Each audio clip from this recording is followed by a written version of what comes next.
We are fully committed to serious, in-depth consultation with Canadians, drawing on an all-party committee to study the forms of governance and of elections that will serve Canadians' interests, not just in the short term, but in many, many elections to come. And that's a conversation that Canadians feel it's high time to have, because our current system is not valuing the vote and the input of far too many Canadians.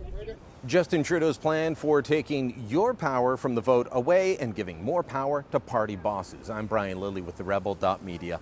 You know, in his plan, Real Change, a fair and open government, Justin Trudeau talks a lot about giving power back to MPs, giving power back to voters, but he doesn't really mean it, because his proposals won't actually bring that about. On page 8, he says, "We are committed to ensuring that 2015 will be the last federal election conducted under the first-past-the-post voting system.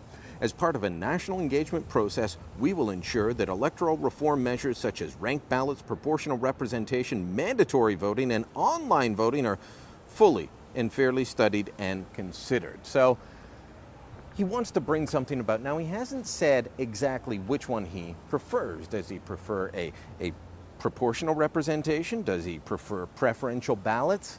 That's not what he's all about. Let me explain what this will mean in terms of if they go through. Ranked ballots or preferential ballots means that you get to say, I want this person as my first choice, this person as my second choice. You know what that'll mean? Instead of saying a first past the post, we're going to have everyone's second choice win. You're not going to have people that were the first choice of a whole lot of people. You're going to have everyone's second choice. So you're going to get the also-rans in Parliament.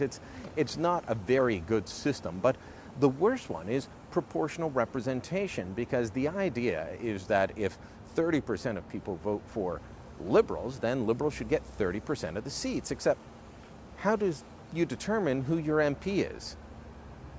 You don't get to choose. That is the point.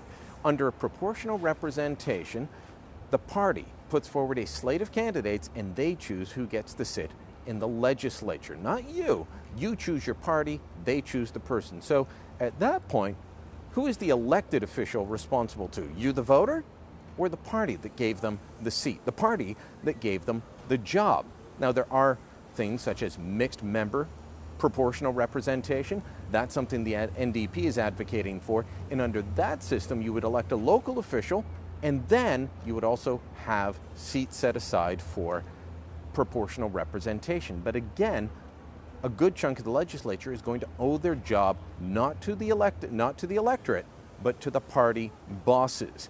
Proportional representation does not give democracy back to the people. It centralizes power even more than it already is in the hands of a few small party workers, very powerful people.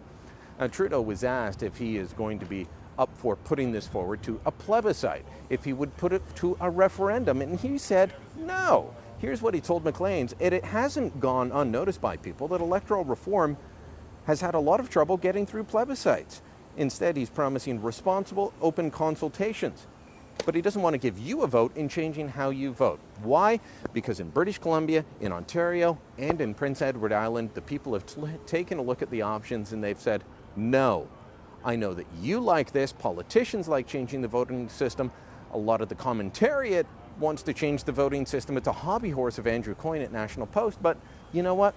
As much as we like to gripe about it, the system we have is better than the alternatives on offer. Justin Trudeau, if you really believed in it, would put it forward to a national vote. We would all have a say. We would get to vote in changing how we vote. Instead, he's promising that he'll do open consultations and then within 18 months put forward a bill that a majority government elected with, 37% of the voting population will say, yes, you have the power to do it. It's not a very fair system, and it's not a very Canadian system. Look, our system may not be perfect, but it's a heck of a lot better than the majority of countries that are out there. Winston Churchill said democracy was the worst system of government except all the other ones. We've got a good system in this country. There can be improvements, but giving power to party bosses over the electorate, that's one that should be chucked.